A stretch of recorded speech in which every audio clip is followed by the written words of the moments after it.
সল্টলেকে করুণাময়ীতে civil defence কর্মীদের বিক্ষোভ স্থায়ীকরণের দাবিতে বিক্ষোভ দেখায় তারা। ময়ূক ভবনের সামনে রীতিমতো তাদের বিক্ষোভ, একেবারে তুলকালাম পরিস্থিতি তৈরি হয়।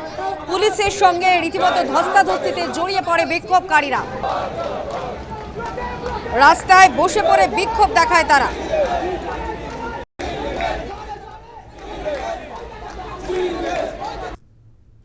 খালি গায়ে বিকাশ ভবন অভিযান, ইতিমধ্যে আপনাদের যে ছবি দেখাচ্ছি।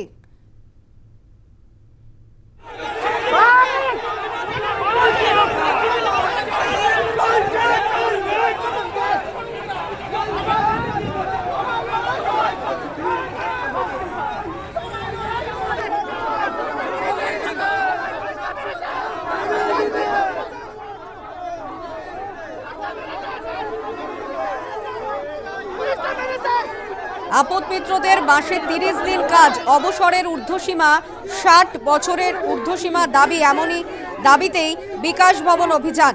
পুলিশের সঙ্গে ধস্তাধস্তি, রীতিমতো বিক্ষোভে দেখায় তারা এবং পুলিশের সঙ্গে ধস্তাধস্তিতে জড়িয়ে পড়েন সিভিল ডিফেন্স কর্মীরা।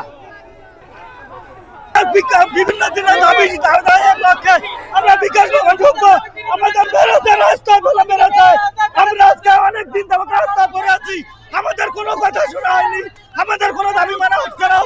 অবিলম্বে আমাদের দাবিটা আমরা 20 মান করে আত্মহত্যা করবো, দিদির সামনে আস্তে আস্তে প্রাণ দিয়ে দেবো দিদিকে, দিদি তখন শান্তি থাকুক। আমরা সিভিল ডিফেন্স এবং ডিজাস্টার ম্যানেজমেন্টের আমরা কর্মী, আমরা দীর্ঘদিন যাবত কাজ একদিন দুদিন পাই, আমরা চাইছি সারা বছর আমাদের কাজের সুরক্ষা করুক।